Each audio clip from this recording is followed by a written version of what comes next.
All right, we are back in action. College football rolls on. It's week 3 already. We're going to be talking bowl games before we know it. Honestly, that's just how the season goes. One of those things, but let's get ready to rock. Big time matchups. We'll recap week 2. Actually, it's only been a couple. My best week of the year. I'm very excited to get into it. I'm Ben Rasa. Matt Gajewski joins me. This is Betting You at Odd Chopper. So get excited, get ready, hit the like button. Let's get into it. We're going to do what we always do, which is look backwards before we look forwards. Sir, we saw some marquee games. We saw Texas take a step towards the playoff. We saw Tennessee look really crisp. We saw Notre Dame. I can't wait to talk about that and much, much more. What were your thoughts on week 2? How was your week 2? How are you feeling? Last time we did an episode, you were on your deathbed. I'm doing better now. Okay. I still don't feel great, but I'm like on day 5 of being sick.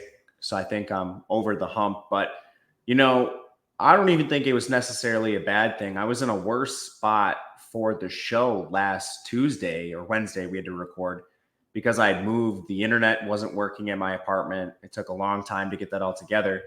But being sick over the weekend, I didn't leave my house. I watched football the entire time. I spent most of that time working. So I actually feel like I'm in a better spot for the show, even though my well-being might not be there. But it's priorities. Betting you comes first, then our own health comes second. That's just how it works. But I just want to ask you, feel free. Like I said, I had a really good week too, thanks to just a lot of teams that Nebraska, Tennessee types that just started to get it done. And then I'm going to take a minor victory lap on Florida International. They looked very good. They destroyed Central Michigan as live dogs. And then you and me both. Texas State continues to show up. After we recorded on Thursday, I said to you, man, I'm a little worried about Texas State. And you said, they're going to just roll them. And they absolutely did. And they just looked like they always do, which is really crisp. That line was straight wrong. So it was just a lot of good positive momentum in week 2. What were your thoughts? And then just thoughts on the national title picture. Yeah, some of the bounces that I think I lost in the previous 2 weeks, some of them my own fault. They bounced my way. And, some of them didn't. Like Arkansas got there on a cover. Luckily, had a plus 8.5. Cincinnati? They melted down. But I thought I was going to be a lot more upset at that game after, the final outcome. But when I dug into it, I have to give some legitimate credit to the Pitt coaching staff and the changes they made at halftime to dig them. Like Holstein had 66 passing yards in the first half. They changed a lot of what they were doing on both offense and defense. A lot of Sorsby's production was in the first half. They won the adjustment battle, and it ended up getting them a win. So upon review, I wasn't very upset that I lost that bet. I don't think Cincinnati's adjustments were deserving of a win. The stuff that annoyed me more was like Texas Tech lost 4 more starters against Washington State. They're now unplayable, so that was a disaster. Mississippi State against Arizona State, disaster. Kansas, Illinois, Jalen Daniels has maybe the worst game since his freshman season against an Illinois defense, which I'm not really that scared of. That was frustrating. And then Northwestern, that is a game I do think they should have covered. Oh, my God. Duke. They're now making coaching change. So those are like the borderline to frustrating plays. We were on a lot of good stuff too. Iowa State, maybe we'll talk about Iowa later. They kind of coached themselves out of yet another game. I'm starting to believe they didn't fire the right Ferentz. And then East Carolina, they got it done. Oh, yeah. Baylor ends up covering. Luckily, this was another bounce of ball thing that I was fortunate to get because Rising got hurt. They were on pace to just get absolutely beat down in that game. But yeah, the Texas ended up adding Nebraska late. Memphis over Troy. Those were some of the brighter spots. Yep. Yeah, I added Florida. I added Oregon State. I had a good round robin. It was just good. It was really solid stuff. Last thing, do you think that Notre Dame still controls their own destiny? No, I don't. I think they need Florida State to turn it around. They need Texas A&M to rebound from that egregious loss in the first week. And they need USC to continue looking good. Those are the only 3 quality teams they play all year. Luckily, they got through one of them. But if Florida State ends up being a middling team rather than a quality team, that's not going to help them. Notre Dame, they put themselves in a tricky position. It's a more volatile position by not playing a conference title. So they don't have an opportunity to lose if they're sitting pretty at the end of the season, but they also don't have an extra marquee game to potentially solidify a playoff spot. And then, of course, they can't get a first-round bye anyway. So I don't know, man. They're like the hardest case right now because their schedule is so easy. There's still a pretty good chance they end the year with one loss. Is a one-loss Notre Dame better than a 3-loss SEC team? And if Notre Dame gets in, you better believe someone is going to be extremely mad in the SEC. No doubt about that. It's going to be fascinating. I think it's pretty clear they have no more. This I can guarantee. They have no margin for error. They can't lose again. But if they go 11-1, that's going to be fascinating. Really, really shocking loss, obviously. Let's get into it, though. Here we go. We are going to start with just one, the Thursday game. First of all, it's our team. So I was just like, let's talk about them. We'll have plenty more content for these Friday games. Then we're going to get into the marquee games. But let's start with Arizona State and Texas State. If Texas State is going to go undefeated, obviously they would have to win this game and all the other games. That's how it works. But this is going to be a tricky one. They're 1.5-point home underdog against Arizona State, who we obviously have seen a couple times already. What are your thoughts? This is a step up in competition. Is Texas State ready for it? I think they are. The only real concern with Texas State is their own turnover propensity. They have the talent to play with a team like Arizona State. Would have put them right on par preseason talent-wise. And now I think we're just trying not to overreact from what we've seen from both teams. Was it what we expected? Was it not? With Arizona State, they crushed Wyoming, who appears to be a little bit worse than what I think we both evaluated preseason. And that largely comes down to their quarterback. They're just not playing someone who's capable of playing at an FBS level. In that game, Wyoming essentially had 2 turnovers on, their first 2-3 pass attempts, one of them for a pick 6. And Wyoming cannot play from behind. So Arizona State could just turn on the Jets and cruise to that blowout win. Mississippi State, this was a very close game. Arizona State did outgain them in the yards per play battle, but 5.8 to 5.5, so close. Mississippi State has the only turnover that ends up being an Arizona State touchdown, a fumble 6. Mississippi State also had a turnover on down, a 4th and 1 at the Arizona 31 that cost them late in the game. So they had positions to lose that game.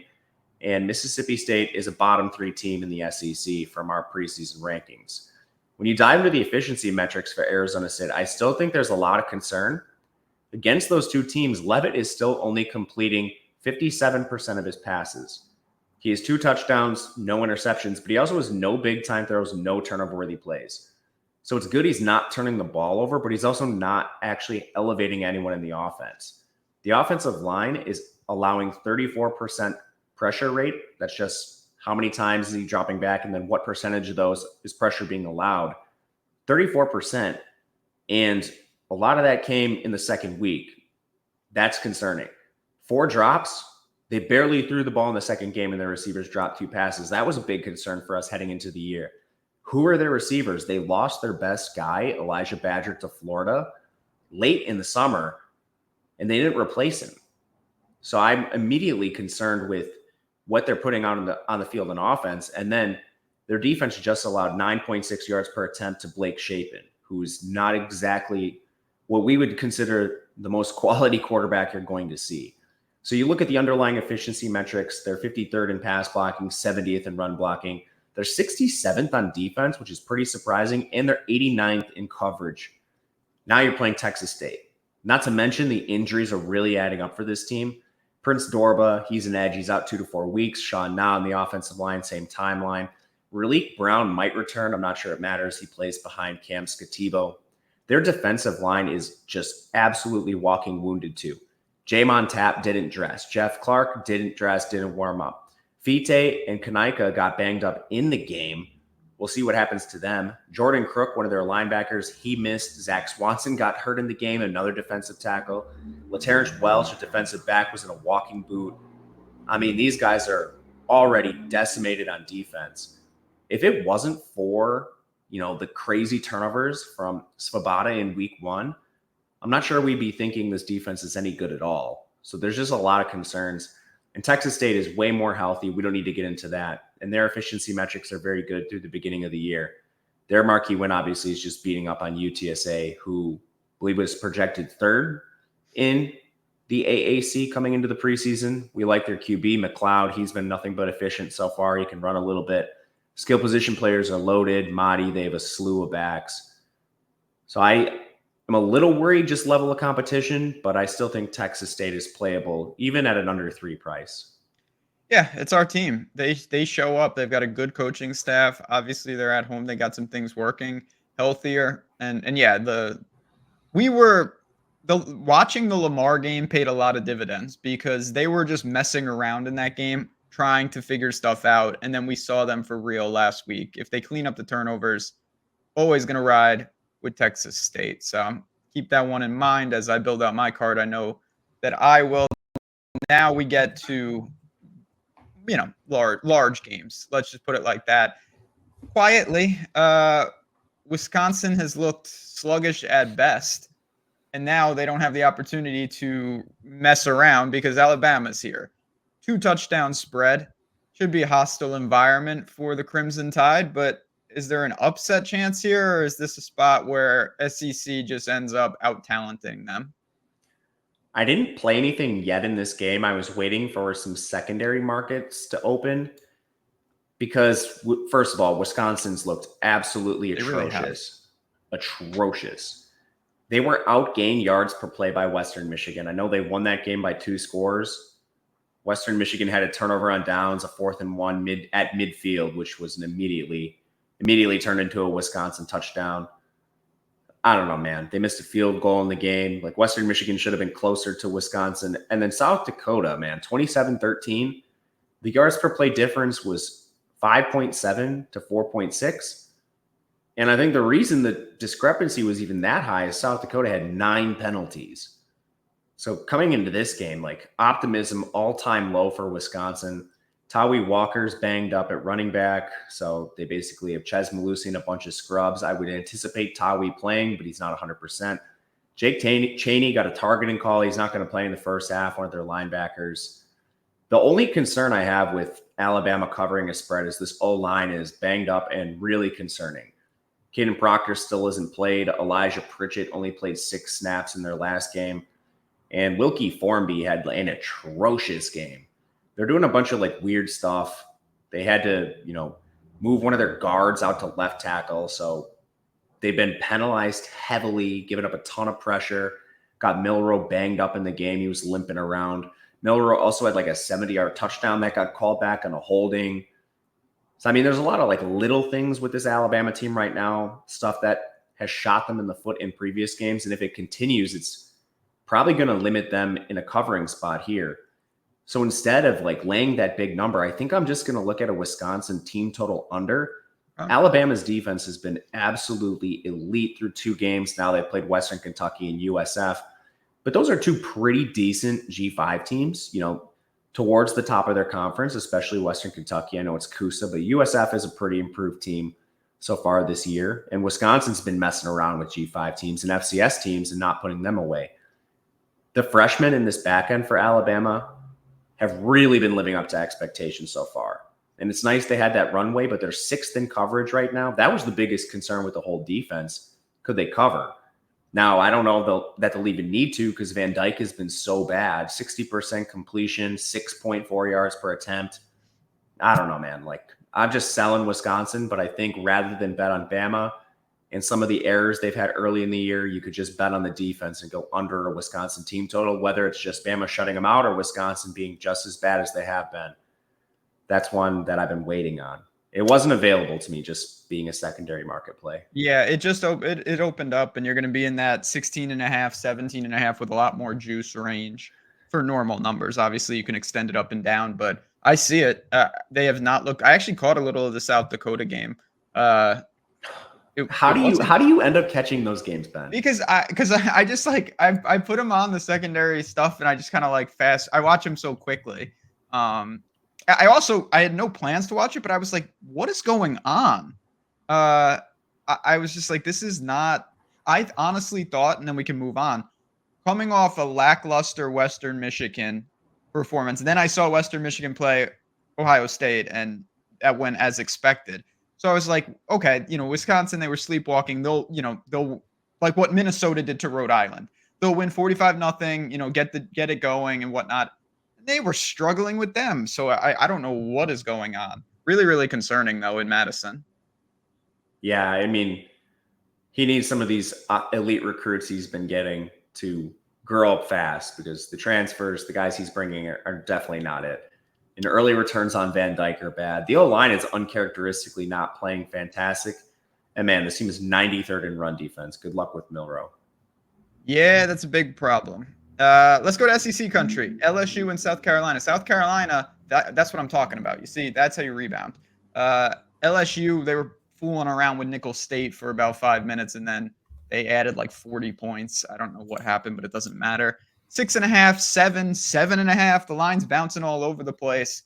What do you think? This is a real interesting game. I bet an under at 52. It's come down a little bit, but that's where I would side immediately. Just pace of play. People I still think are under the belief that Denbrock is with LSU and this team is running the same offense that they had under Daniels and Neighbors and Brian Thomas, when it's far from the truth. They have a new OC. They're running a lot more 12 personnel. They're extremely run heavy, which they should be. The offensive line is the strength of their team. They're 112th in pace in South Carolina. They honestly run a similar offense on the other side. They're 93rd in pace. They have a dual threat quarterback who's not very good at throwing the ball. So right away, setting up towards an under, I think pace of play and then pass rates for these teams should be pretty beneficial. On the defensive side of the ball, the only real concern I have with this is South Carolina's run defense. They're 77th in the country. I don't know if that's going to stand up against this power run game at LSU. And then the Tigers just lost one of their defensive tackles, Jacoby and Gulleroy, for the year. So now I think they're going to have to start a 5-star freshman. I don't know if just loading the box is enough to stop South Carolina, but like having a semi-concerning run defense against a power run team is at least worth mentioning. Other teams have been able, like Old Dominion is just able to load the box on Sellers and not really worry about it. So we'll see there. But ultimately, I think it's going to be a lot of running. It's going to be a lot of slow offense, lean on your defense, and probably coming under this. Like, what are we looking at for implied team totals in this game right now? I had it up and lost it. It's like, I just off the top of my head, like 28-21. Yeah, so 28.5, 21.5. So you're above key numbers on both those individually. Oh, I see it. Yeah, and you mentioned the numbers come down. It's about in that 50-50.5 range. I'm not picking a side here. This is a tough game. I want to see it. I don't know what to make quite out of South Carolina. I think LSU is pretty good, despite them stumbling out of the blocks against USC. That happens. They'll be fine. Yeah, that USC is a good team. They are. And I guess last thing with South Carolina, they have a bunch of, aside from Sellers being not what he was built out to be right away, their O-line is allowing a 45% pressure rate. Their wide receivers are nearly top of the country in drop rate, 17.4%. They're not playing Nick Harbor. Like, I think maybe recruiting services were just wrong on him because he's such an elite athlete, but he's not a football player. He's like a track star, but he's not even like a starter. He's barely playing for this team. So the players you needed to be good in order to maximize your ceiling aren't good. It's Sellers. I mean, he needs to be good for this team to maximize their ceiling. Although, like, I wouldn't be surprised if we see Ashford soon. Sellers completing 54% of his passes. Like, I'm far more worried about LSU burying this under than I am South Carolina. I agree with that. Totally agree with that. We'll see. With LSU's path being like pound the ball, it makes me a little more okay with it. Before we move on to the next game, you mentioned some of those numbers, and we get this question all the time. It's a beautiful thing. It's like, how do I get that early? The show's here. 50.5 is out there. How do I get 52? Very simple.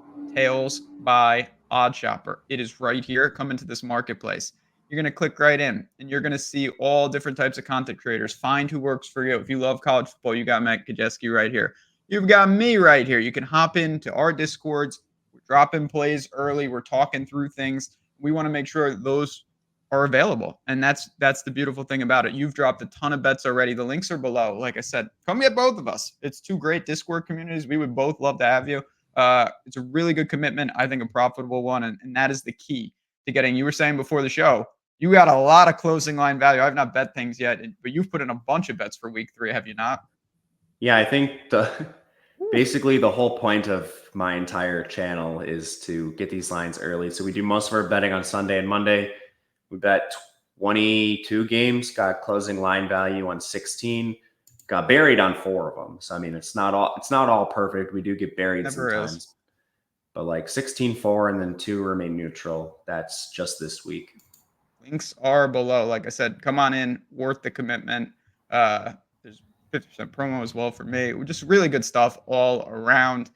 Let's keep it going because we got a lot of really good competitive games. Many of them, once you get into SEC country, this is just what you get with these matchups. These are two teams that obviously lackluster starts this season, and that's Florida, who's just perpetually a mess, and Texas A&M, who is a slight road favorite. So we'll start with Florida. Mercifully, if they would have lost to Samford, obviously they would have shut down the program permanently. They did not. They won by like 40, which is good. Texas A&M, they responded. I believe they played McNeese. It was an FCS team for sure, and they won going away. Who's going to do it? Is Texas A&M that much? Is Florida? They're playing these murder row schedule. Is this the type of game they can get, or is this just another one where, like Miami, team comes in and just outclasses them a little bit?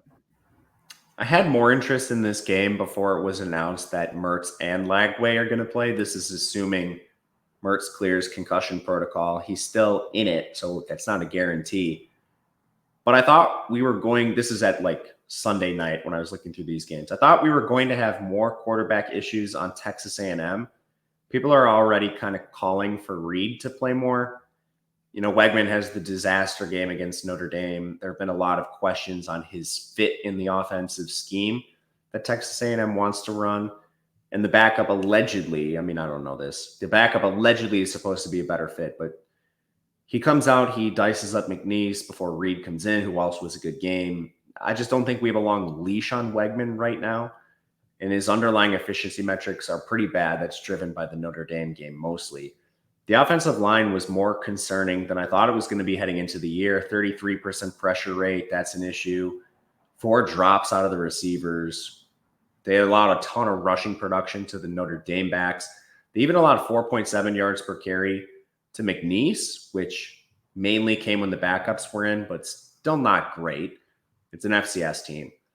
Florida, Lagway had the amazing game against an FCS team. Mertz got diced up by Miami, so they're very hard to compare to each other.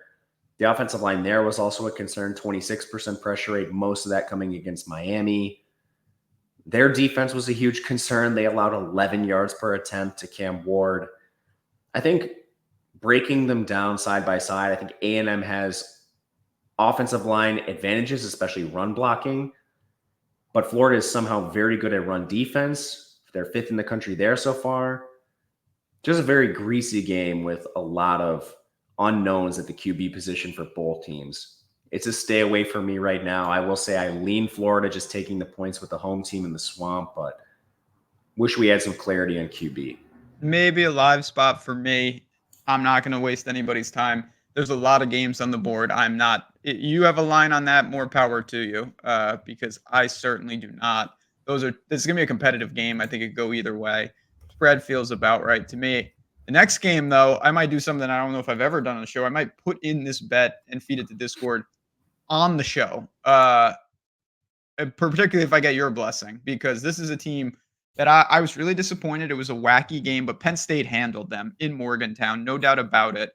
But now they get a chance to take on Pittsburgh, who good credit where credit's deserved. They did make some adjustments. I still don't really understand how on the road you melt. When you're up 3 touchdowns at home, you shouldn't lose that game. But Pittsburgh did what they need to do. 2.5 point spread here. Is this a West Virginia spot? Because it certainly feels like one to me. Yeah, I think it's the West Virginia hammer spot. Okay. The only thing is I think if you wait, you might get a better number. There's 2.5s on my screen right now. That's good enough for me.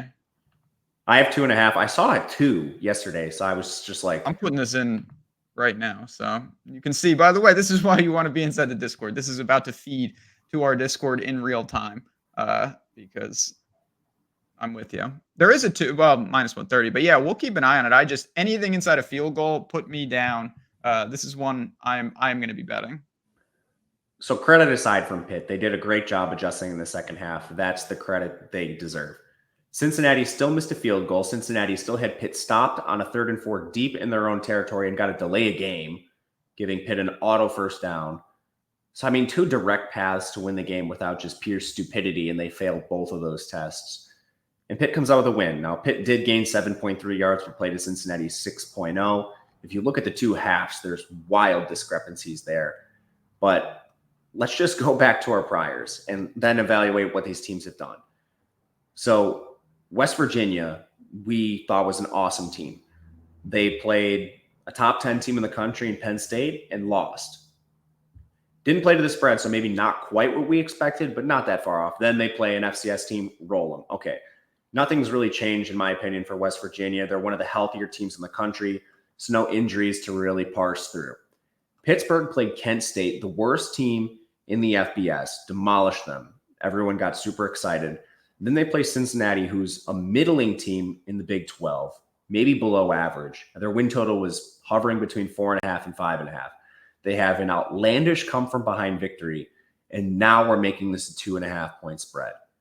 The look-ahead line was 4.5 here. I thought that was a good number. I thought this was fine, like up through 7 before these 2 teams had played. Now you have the healthy West Virginia team coming in the ultimate buy low spot against a Pitt team who has a ton of injuries. They already had 2 defensive line injuries, Nate Temple and Bam Burma before the season. Derek Davis, one of their running backs, got banged up in the game. Keith Thompson got injured in the game. Ryan Jacoby, their left guard, didn't play last week.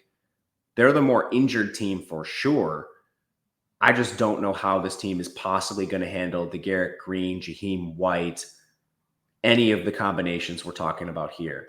West Virginia has a massive offensive line efficiency metric advantage in this game. Pitt's defense, I think, is highly suspect because of who they've played. The only real concern I have here is West Virginia's pass defense has not lived up to expectation. The 2 guys they added, the Northwestern transfers, have been atrocious. There's no way around that. If they don't cover this game, I think that probably has something to do with it. But that's just one disadvantage. Almost every other spot in this game, I think West Virginia has a very clear advantage. And I'm not worried about the home field. Neither am I. I'm with you on everything you said. That is a little, not that this really matters because sometimes it doesn't work. That surprises me, though. Those were transfers that I thought would be really positive for West Virginia's secondary. Well, so, one game is carrying them, basically. And I don't know if the book is completely written on Drew Aller, but Kotelnicki's definitely better than most of the offensive coordinators West Virginia is going to face all year. And I don't even know if Holstein can take advantage of this. Like, you want to hear some insane underlying metrics for Eli Holstein? He has 8 turnover-worthy plays through 2 games against 1 horrific team and 1 decent team. Only 2 of those have turned into interceptions. Yeah, it's no coincidence that I bet against him. 8 turnover-worthy plays in 2 games. The O-line's allowing a 34% pressure rate, so he's not making good decisions under pressure. Like, holy smokes. And Kent State, by the way, we don't need to spend a lot of time on this. Did you see Kent State last week? Didn't they lose to an FCS team? Yeah, St. Francis beat them. Yeah. They're worse than I even thought.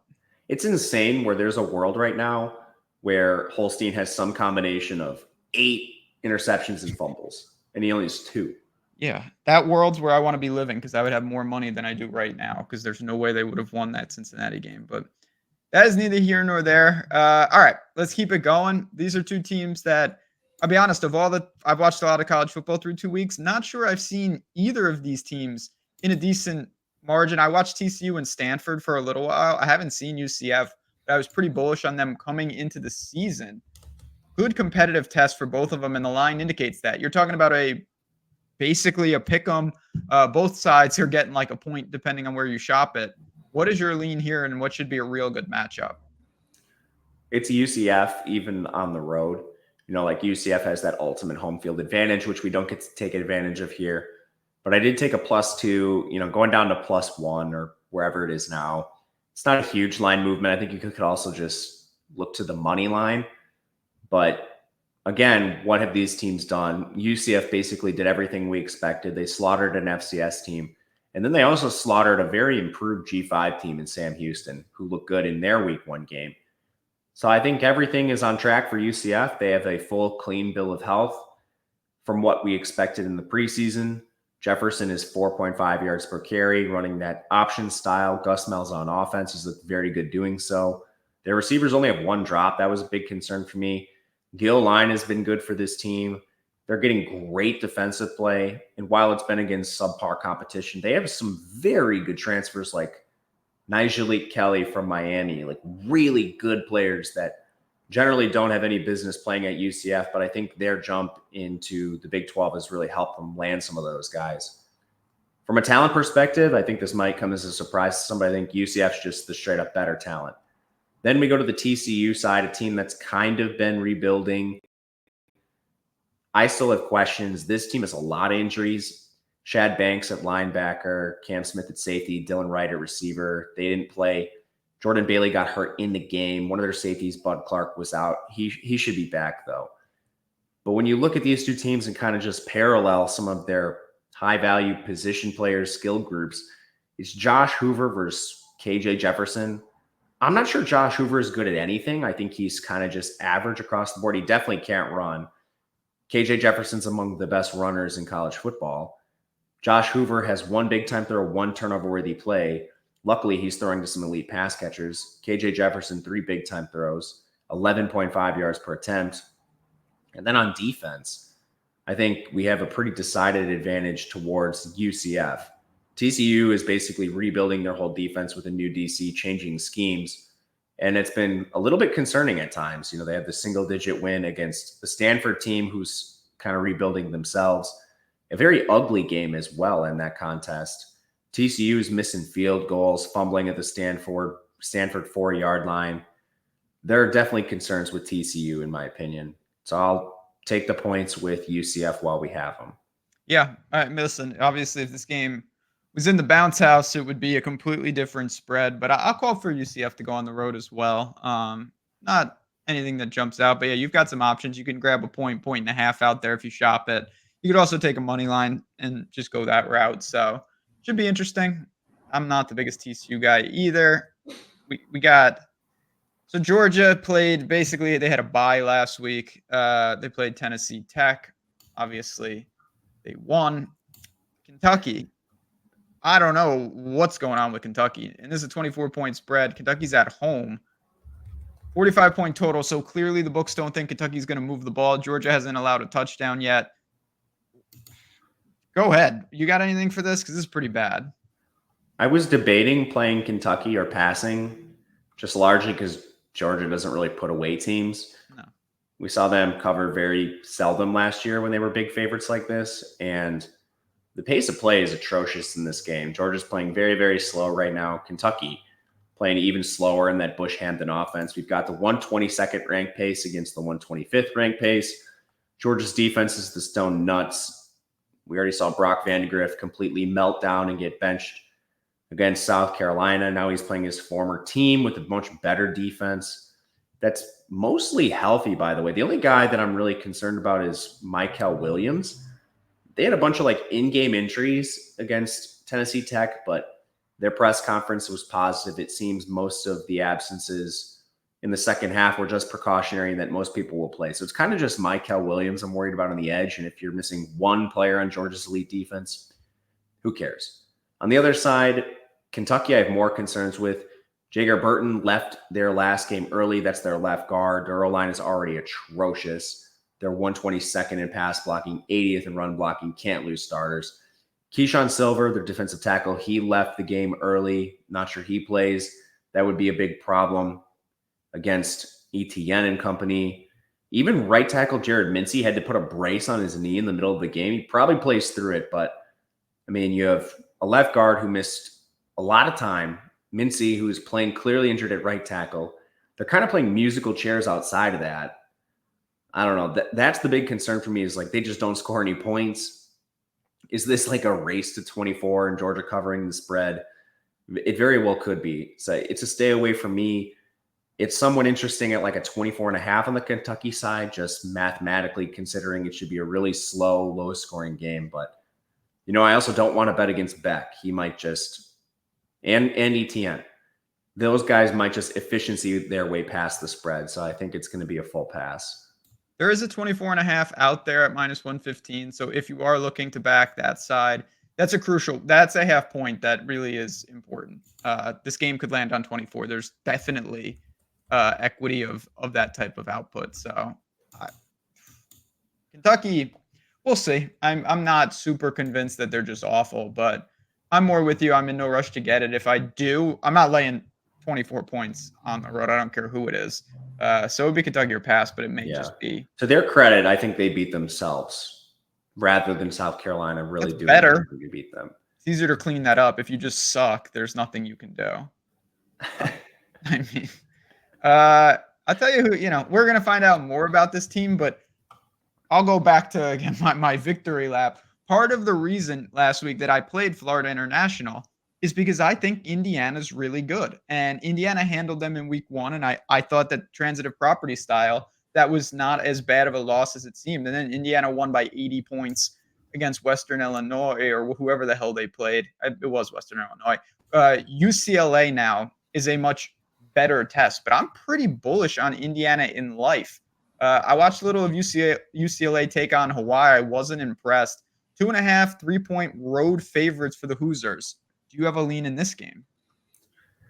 I prefer Indiana. I wish the environmental factors weren't so, I guess, overwhelming.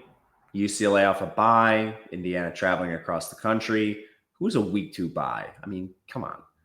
Ball State, I guess, did have a week 1 bye without playing. Yeah, I saw that. Ball State did. But, I mean, Indiana kind of had somewhat of a bye, at least. Correct. They played a horrific FCS team. And it was Friday. That is true. Thank you, Ben. I like Indiana. I took Indiana, making me feel not so bad about some of those environmental factors. But Indiana, honestly, has outperformed expectation from what I thought they would do. And it's not like they've had a very difficult schedule. But it's looked very good for them. They're not really injured. The only player I think that you're super worried about is JoJo Johnson, one of their corners. He missed the first 2 games, but he was listed questionable on the injury report, unlike some of the receivers who were just listed straight out. Some people might want to mention like Donovan McCulley, EJ Williams at receiver. Those guys have been missing time. That position's really deep, so it's not as important to me as like JoJo Johnson at corner. And UCLA has had a ton of injuries despite only playing 1 game. They've had 2 injuries on the O-line, both tackles. Garrett DeGorgio and Ruben Uniji, they both have either missed games entirely or got hurt in their first game. Collins Achimapong from Miami, the transfer, he hasn't played yet. I don't know if that's a performance thing or not, but he was supposed to be one of the crown jewels of the transfer class. Sharif C, defensive end, has been banged up. He hasn't played. Gary Smith was on crutches a little while back. He missed week 1. That's 3 guys on your defensive line. And I mean, you played Hawaii, who doesn't exploit that. So I don't know. I have injury questions with UCLA already. I don't have as many with Indiana. The biggest injury question with Indiana is the guys they lost preseason on the O-line. They still haven't faced a unit that can exploit that. But with all the subsequent injuries on UCLA, can they exploit it? I don't think so. Aside from that, like, I think there's a drastic coaching advantage Indiana's way. We were worried preseason about UCLA having no head coaching experience on the offense. I mean, this showed itself in spades in 1 game. And if they didn't fix all this stuff over the bye, Cignetti's going to run laps around this team. UCLA punted from Hawaii's 44. Like they brought their offense on the field for a 4th down at Hawaii's 34-yard line. Then they call a timeout, change their minds, tried to kick a 52-yard field goal, missed. UCLA had there was 1 play where Hawaii was trying to punt. UCLA had 9 guys on the field. Instead of using a timeout and trying to fix it and just like admitting embarrassment, he let Hawaii run a play. Hawaii's punter then ran for a 1st down on a 19-yard carry. Aside from the coaching stuff, like this team had 1.8 yards per carry against a Hawaii defensive line that returned no starters. The only starter who was back for Hawaii's defensive line had been moved to the offensive line. Shager got hurt in the game. He was also throwing into a hurricane. I mean, they allowed a lot of production to him for that to be the environmental factors. They benched their kicker after his first attempt and moved to the backup. Like, is this UCLA team just a disaster? Did they fix all this stuff in 1 bye game? Man, I don't know. Like, I'm just going to bet on Signetti to Losers. run laps around Bieniemy and this bozo coaching staff. I'm with you. Like I said, I'm macro buying on Indiana. We'll find out. Teams evolve, things change. But you mentioned a lot of questions that have to be answered. It's not one or two issues for this Bruins team. We got a couple games left. I do want to mention, though, it's been on the screen the whole time. You see it. 5 into 200. Now, Bet365 has said, all right, football season, we got to step it up.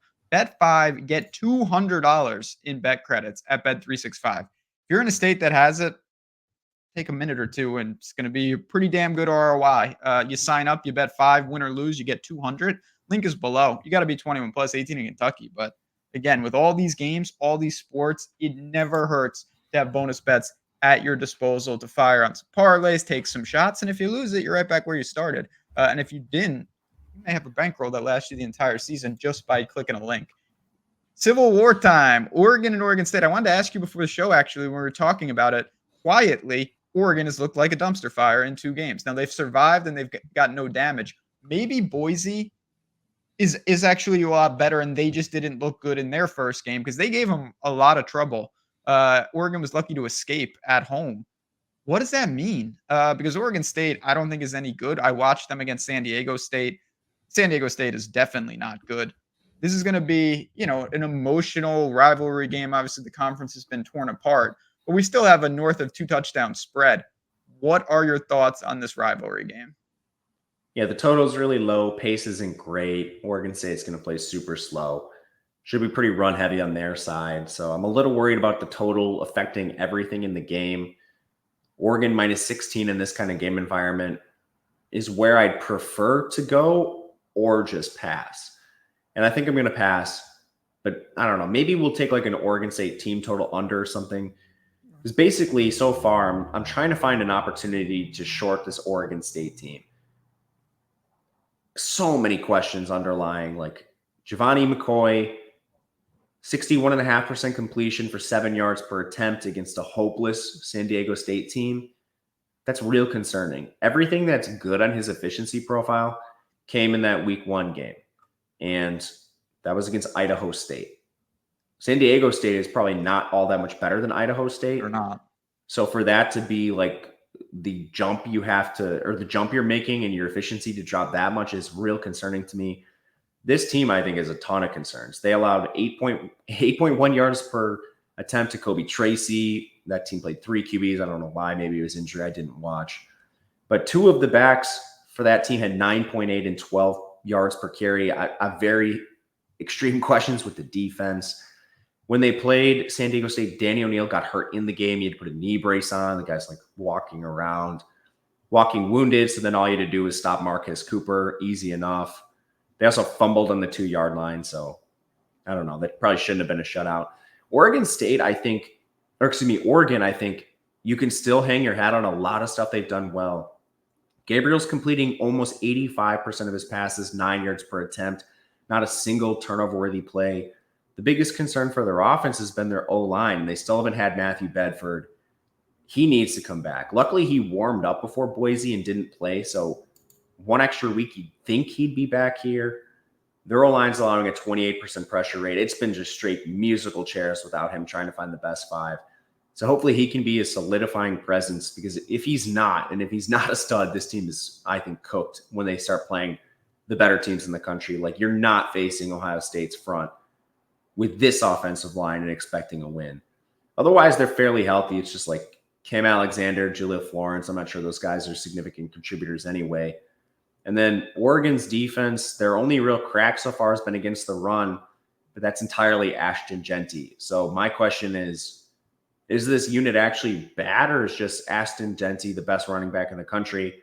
And I tend to side with him being the best running back in the country, and I'm not sure the Oregon State backs will have the same success. I think Oregon wins the game. I think they win it easily. Just not sure the environmental factors really lead to it being 16-point worthy. Yeah, I mean, the margins when you have a 50-point total and you're giving, 2.5 touchdowns, that's pretty thin. Oregon State, I think, is pretty bad, though. I got to be honest. I think they're horrible. I'm trying to short them for sure. I don't think, trust San Diego State, I have at the very bottom. And that game was I bet Oregon State last week because of how bad San Diego State is. Just to kind of give you a privy into it. I don't know. So I was talking about that in Discord a little bit. This is a pretty good short. Under 17, I think it's doable. I have not bet this, but I might. Keep everyone posted in Discord. Again, links are below. Join the marketplace. Get in there. Find out for sure. Another rivalry game. Colorado and Colorado State. We got this one right last week. Nebraska was just ready to play at home. Colorado had no answers. Talk about offensive line issues. It's a complete mess. Colorado State, I tried to get cute and buy back on them. They didn't cover. They beat up on Northern Colorado. I like this team. I was stunned that Texas handled them in the way they did. Texas might be that good, though. Texas just looks awesome so far. Now you've got a 7.5-point spread. What's up with Colorado? I mean, are they already in damage control mode, or did they just go into a very brutal environment and they'll be fine? I kind of think Colorado's the team that is going to get slaughtered by good teams that have competitive advantages over them, that want to bury them into dust and then do the same thing to teams that are inferior to them. Colorado State was a tricky evaluation this offseason. They returned their quarterback, who was like extremely middling, to be a little generous with you.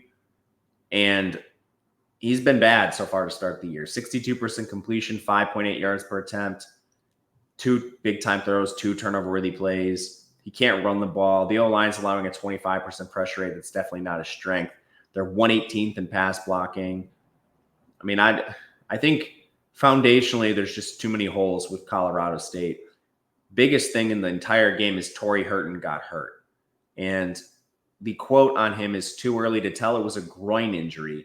I think there's a really good chance they force him onto the field and he's not 100%. If he doesn't play at 100%, this team is absolutely and utterly cooked.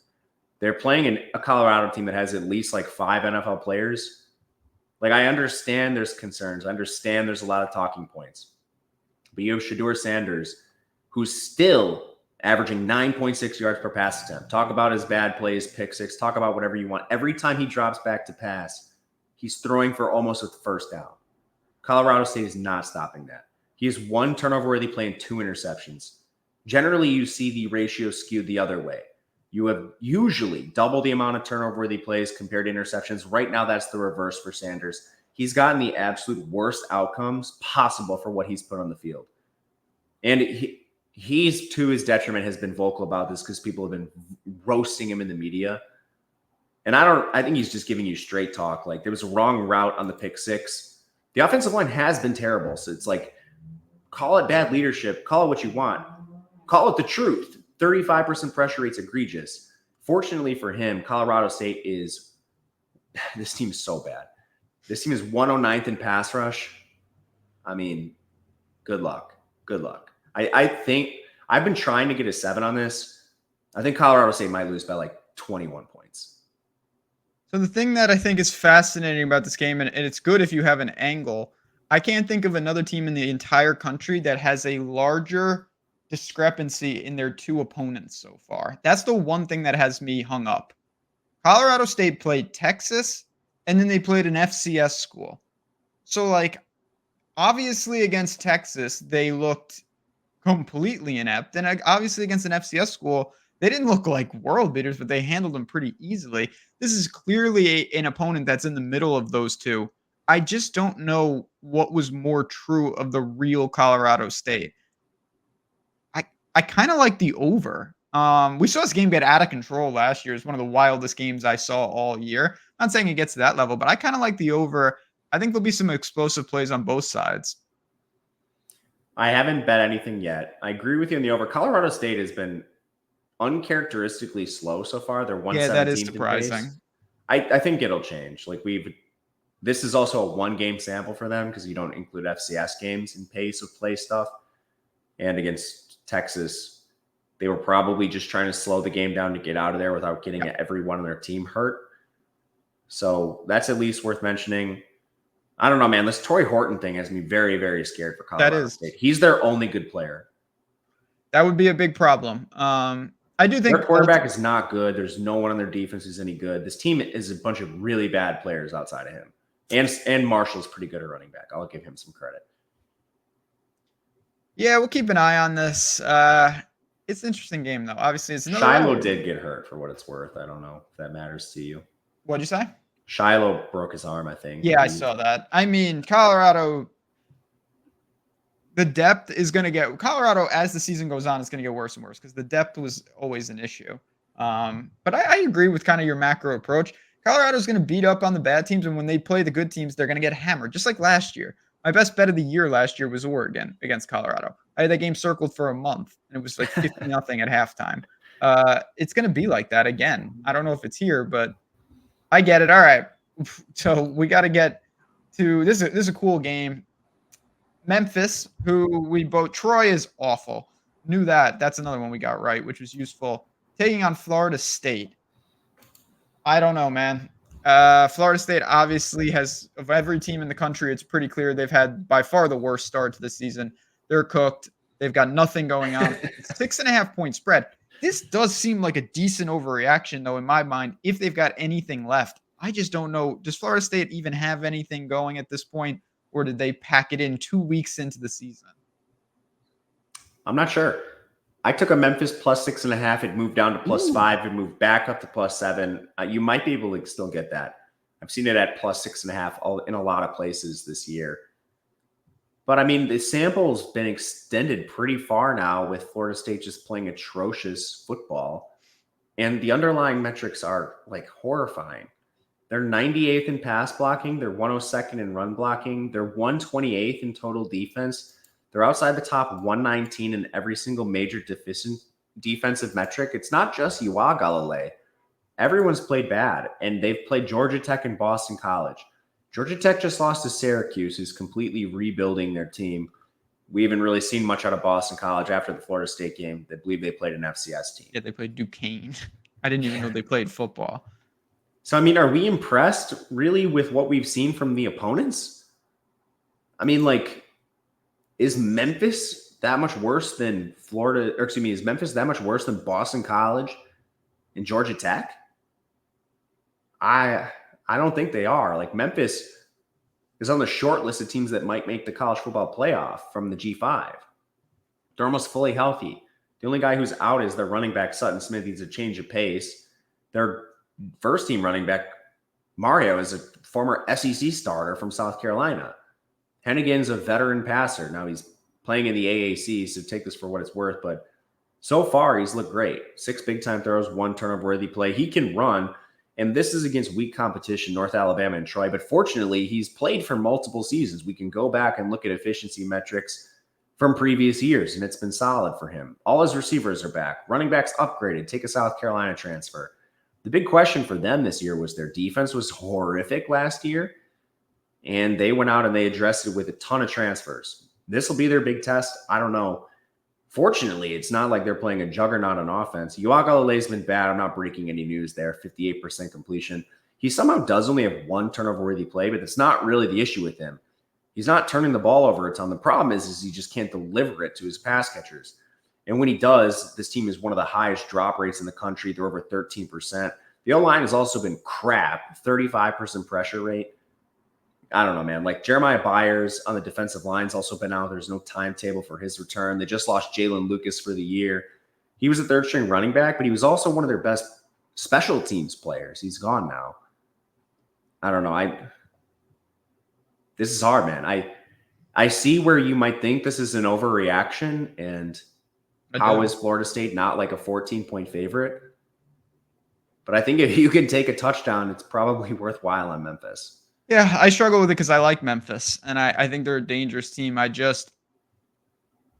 of look at it, what you said, I just see it the other way in the sense I have Memphis as a Georgia Tech or Boston College, and Florida State should be over a touchdown favorite against all those schools at home, even though they just got absolutely throttled by Boston College at Doak. I get it. I just think we're going to find out. Now, to his credit, not that you want a sample size of this, Norvell has had cataclysmically bad starts when they were rebuilding, and then they would find it and rally a little bit. So I don't think that the season's completely lost for them. I'm not going to go to bat for Florida State in any conceivable way, but if I bet this game, it will be, rarely do we disagree, but I will be on the Florida State side, ride with my Knowles Central. Do a rubber match bet. I just have a lot of. I think what they did this offseason was so negligent. So hard to argue with. I think there's also a chance. I don't even think there's a chance. If this goes poorly, DJU is hitting the bench and they're bringing in Brock. So not that I think that's a 4-star. I mean, he's a 4-star. There has to be a reason he hasn't played. So, like sometimes 4-stars don't pan out, but DJU has paid a lot of money, as I'm sure some of their Okay, answer me this. How do you go from Keon Coleman and Johnny Wilson to Malik Benson? And I've been criticized for calling players failures and not explaining why. What I mean by that is Malik Benson, I believe he came from JUCO. He transfers to Alabama. He had 12 catches all year with Alabama. What I mean by failure is he underachieved wildly at his previous stop. So now he's transferring down. But is it really transferring down? You're still going to who should be a top 6 program in the country. You couldn't cut it at the same level competition before. What is something going to magically change with Malik Benson's talent level? And now he's going to be your wide receiver 1. Kyle Morlock has been an utter disaster replacing Jaheim Bell. I have no explanation for that. I have no explanation for because he's been objectively terrible so far. The defensive line has had a massive problem replacing Fisk and Verse. And they had some guys like Peyton and stuff that had played rotational snaps and looked good on them. But, was that play from Fisk and Verse so good that it elevated the talent around them? The secondary, I have absolutely no explanation for. What has happened to Fentrell Cypress and some of these players? I don't understand. Yeah, that's what I'm saying. I refuse to believe it's all. Maybe it has just there is a full meltdown in progress, but we're gonna find out. This is beyond. One more thing. Please. Why are they abandoning the run? I don't know. Feely, whatever his name is. I didn't even know if he was playing in the game because just no work. Literally one of the worst bets in my lifetime. We had. I shouldn't have never done this. I just recommended over on his rushing, and people were he's playing wide receiver, which is also a bad sign. I know Toafili, he has a unique skill set, a really poor man's A-chain, great pass catcher. If he's playing wide receiver over your actual wide receivers regularly, that's a problem. Big problem. No defending that. We're going to find out. I can't wait to see it. I really can't. There's a lot of big time games. Oh, as I always mention, by the way, you guys know the drill. You want a second episode of Betting You? We talked about 10 games. You want to hear about UMass and Buffalo? Woo, big time game. That's what I'm talking about. You want to hear about some of this other crazy stuff going on? Let us know in the comments. Give me a yay or nay. We will break them down. If you have games that you want to hear about, we're all about it. Temple and Coastal is out there. Kent State is getting 50 points against Tennessee. That should be a real doozy. We're all about it here at Betting You. So let us know. And again, make sure you get in the marketplace. Make sure you take advantage of it. Best bets recap time. What are we going with? What's at the top of the card? Oh, man, I can't believe I wasn't prepared for this. Okay, number 1 has to be West Virginia, I think. Correct. That's number 1 for me. I bet it during the show. Okay, you and I what are we going to split the number 1? That's both our number 1s? Yeah, definitely. I'm taking it too. So I'm with you. Okay, my next 2 would be Indiana under a field goal and UCF. Same thing, but in the other direction. You're getting plus money with UCF. Indiana, you'll pay a little juice, but I think a -2 with Indiana or a +2 with UCF would be ideal. If those are a little worse numbers, I'm okay with it. With you on those. It's a tough week, like I said, no doubt about it.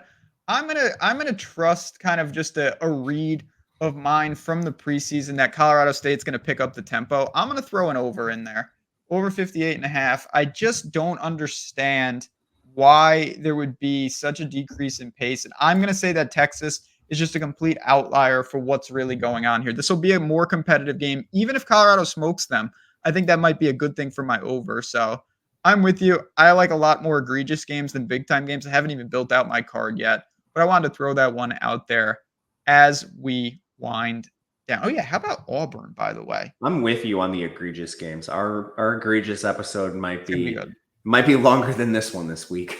I liked, by the way, did you see Auburn last week? I watched part of that game and then That was truly Thorne had a terrible game, and what he like 5 picks. Mendoza had like no incompletions early in that game. It was pretty nuts. They were running it with Hunter so effectively, and then they would just throw an interception. It was really disturbing. I watched that game. I was just like, I just don't understand what they're doing. Why did you think of that game? Just because it was on the screen. New Mexico and Auburn is on the screen, and I was like, cheapers. New Mexico's awful too. I was going to say, do you have a lean in the game where one of those teams played? I didn't even have them on my list. Yeah, maybe find out on Thursday, everybody. And again, if you have any questions, Matt_Gajewski obviously is dropping great info over on Twitter at JazzRazBets. I'm there as well. And we're in our marketplaces. We're in our Discords. Do yourself a favor and get inside the ropes here at Tails by OddsShopper. Great times as always. Great episode as always. Friends, thanks for stopping in. Hit the like button on your way out. Stay tuned for more Betting You later this week.